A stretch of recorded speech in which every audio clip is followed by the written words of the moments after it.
First Glance with Jody, Vance. We are reconnecting with a good friend of the program. Steve Saviuk is the CEO and president and co-founder, in fact, of Valeo Pharma. It's so good to see you again, Steve. Jody, nice to be back on your show. I want updates from you, but first, just for those who maybe haven't seen our prior videos, can you give a little synopsis of what it is exactly that you do at Valeo? Yeah, we're a CSE listed, so publicly traded Canadian pharmaceutical company. When people hear pharmaceutical company, it has something to do with drugs, but just at what stage are we at? We're commercial stage. In other words, we actually sell products. So we're not an R&D company. We're not a clinical trial company. We're a company that has right now about a dozen commercial stage products. We're going to talk a little bit about them on your show today. Yeah, and what I find really interesting about this is that, as you say, you're not R&D, you're not in the research business. You go around the world and find the drugs that haven't yet come to market here, specifically in Canada. Is that oversimplification, yes, but pretty much generally accurate? Yeah, I would say so. I think one of our things we talk about in the office is we bring the world to Canada in a certain way. So these are drugs that are being developed, whether in the US, Europe, or Asia, by companies that will not necessarily want to launch them in Canada for a multitude of reasons. Either they're not present here, or their focus area or your continent, and they look for licensing partners. So this doesn't mean they're not innovative drugs. In fact, to the contrary, we look for innovative drugs that bring new benefits to Canadian healthcare providers and their patients. And we typically license them for a period of about 10 years, which is oftentimes the useful patent life of these drugs. About a 10-year opportunity. And then we do everything from registering the drugs with Health Canada, all the commercial side of it, but also the medical side on the back end. So anything from doctor information, patient information, God willing, unwilling, adverse events if they occur. So it's really sort of A to Z kind of support of these drugs.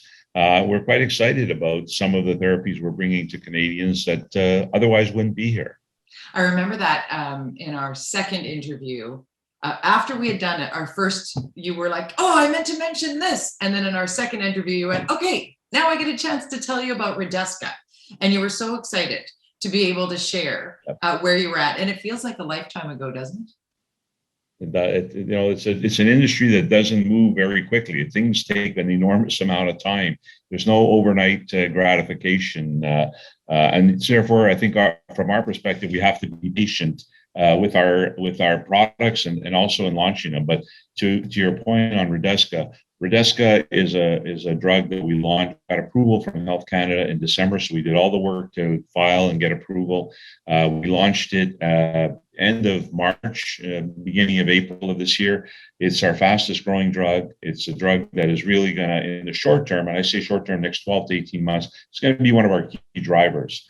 It addresses a large market, a large number of patients. It's an anticoagulant, so it's used typically for extended hospital stays or many types of surgeries that you do in a hospital. You don't want blood clots forming afterwards, which could cause problems as they potentially could migrate to the lungs or what have you. Established market, we have something really exciting in that marketplace with a very attractively priced drug, great supply chain. So Redesca is a name that investors Valeo will certainly be, talking about and reading about for years to come, but more particularly year and a half, where they'll be a key driver for our growth. I have been neglected. I was so excited to talk to you again, Steve, because it feels like we're old friends. I've neglected to tell what the stock symbol is. Our listener, our viewer needs to know Valeo Pharma is VPH on the Canadian exchange. Valeo is VALEO Pharma, and the website valeopharma.com for more information. But there's a lot to discuss here because you have 4 areas of focus, right? That's correct. So we break them respiratory, neurology, oncology, and specialty products. So I want to talk a little bit about the asthma drugs because doing some research here, obviously a huge need when we've all learned, particularly how asthma can be an underlying health issue with everything we've been experiencing over the last 20 months as a global community. But dealing with asthma and making drugs accessible, impactful drugs accessible, but also to have those drugs be covered is a big piece of what you do. That's correct. Yeah, I think, we talk about what will make us successful, and the first thing is the drugs that we have that address a large markets and that have great sales potential. The people that we have really some great people. We're over 100 employees right now, so we're really a mid-sized pharma company in Canada now. And also the third leg, which most people don't realize or think about, is who pays for these drugs. And in Canada, being a socialistic country as we are, with full medical coverage, it's either the provinces themselves, each province has their own rules for reimbursing drugs, and private insurers. So, reimbursement is a key element in the commercial success of a drug. If you can have a great drug, but if people can't afford it or don't want to pay for it, commercially, you're not going to have a great success, and clinically, you won't have a great success because they won't have access to that drug. So within the areas of focus that you have right now, and the fact that Redesca is a good example, the asthma drug that's come into your stable, if you will, where are you looking down the road next? Like, what's that thing that you're excited to tell us about future-based for Valeo? So as we a little bit about Redesca asthma, our 2 asthma drugs we just licensed from Novartis actually at the end of March. So Novartis has done many years of research on these drugs. They're innovative, they're new. They were just approved summer of 20 by Health Canada. So they're just bringing it to market. Novartis will be bringing them to market in other countries around the world, but there's a select number of countries where they've decided to partner out the drugs for strategic corporate purposes. But these 2 drugs, asthma, as you mentioned earlier, there's almost 3.8 million Canadians that suffer from some degree of asthma. That's growing by about 2% per year. Wow. The second is asthma has various stages. You can have a very early stage or very mild asthma where you're using some type of inhaler when you feel symptoms, all the way up to the stage where you wake up every morning and you must take your meds or you will not have a very good day. You'll feel those symptoms. So our 2 new drugs address what's known as the moderate to severe asthmatics. So the chronic asthma sufferers that have to take their medication every day. This is a big market, about $700+ million market. We believe these 2 drugs are the new standard of care. They're certainly shown that in clinical trials. We have Novartis as our partner, back us behind it.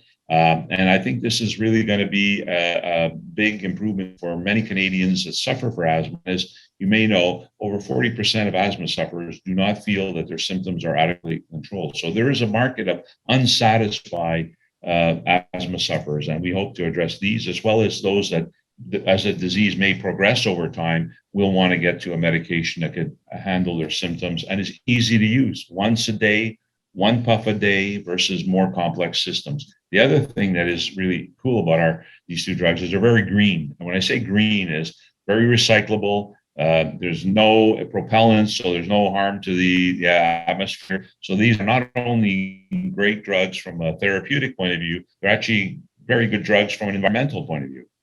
Which is now extremely important to the investor, I'd like to add in there. Many people that I'm speaking with or speaking to via First Glance with Jody Vance make mention of the want for more investment opportunities that do have that climate emergency in mind.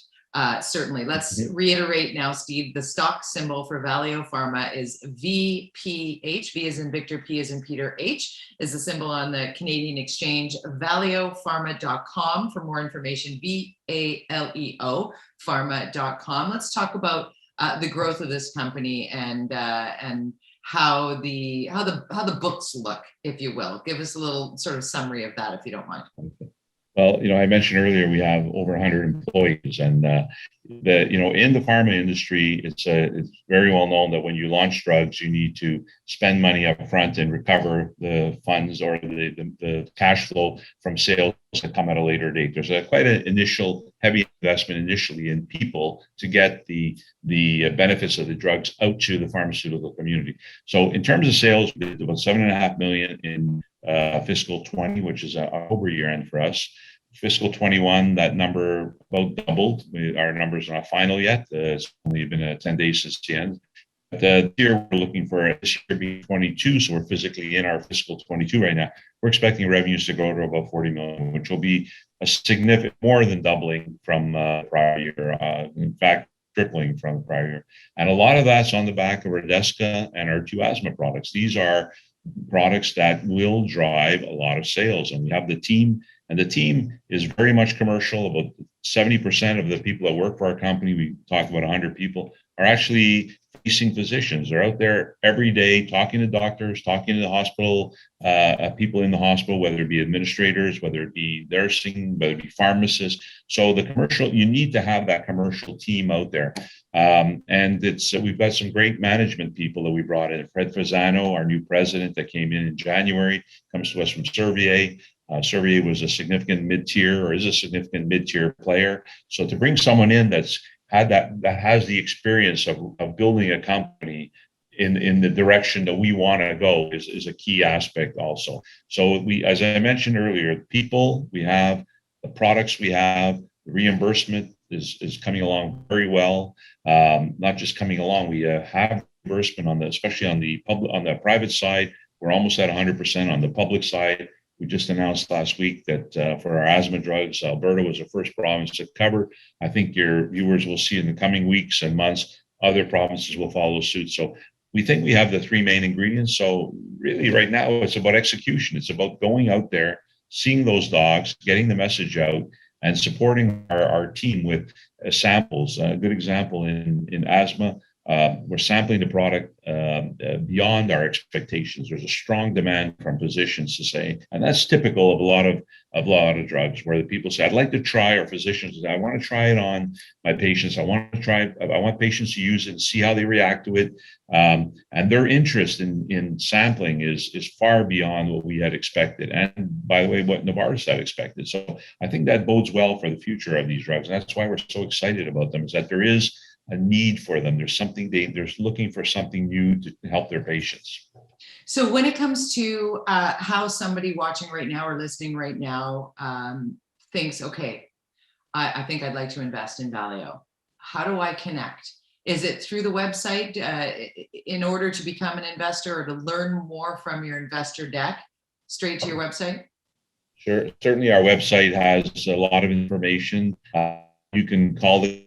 I mean, we do have a very gentleman by the name of Fred Dumais, who's who runs our communications and investor relations, who's very happy to speak to investors or answer certain questions. There's a lot of information on CDAR, our annual financial statements, annual information form, management information circular. All of these contain nuggets of information about us. Like all investing, it takes research. It takes a little bit of digging. Rather than just flying off just based on one call or something. Yes, I think your investors should do that. What they'll find, and what programs such as yourselves give, is a little more color to what we can put on paper, and that we can actually kind of put into words, not just our enthusiasm, but our real belief. And when we say belief, I mean a lot of belief is not just verbal, but is by actions. And what we have at Valeo is over 50% of the company, although we have 78 million shares outstanding, over 50% is held by insiders. And that means directors, management, employees. And we've all participated in every round of the financing, including our most recent round in June, significantly. So we're putting our dollars behind our belief. And that's, I think that is something that it's not the only thing an investor should consider, but it's something to say, if management is putting their money into this company, they believe in it. This is not just a story that they want to tell people. This is something that they truly live by. And I think that's very true of Valeo Pharma. And getting to know the CEO, the president, the co-founder, and hearing the passion and the want for investors to do their due diligence also brings a little bit of calm. I think, as you say, that's what programs like First Glance with Jody Vance is about. It's not necessarily just about the elevator talk and the investor deck, but it's also about the people behind the stock symbol. And we always appreciate speaking with you, Steve. Keep us updated on all things Valeo, won't you? Will do. Thanks for having us, Jody. Cheers. Cheers.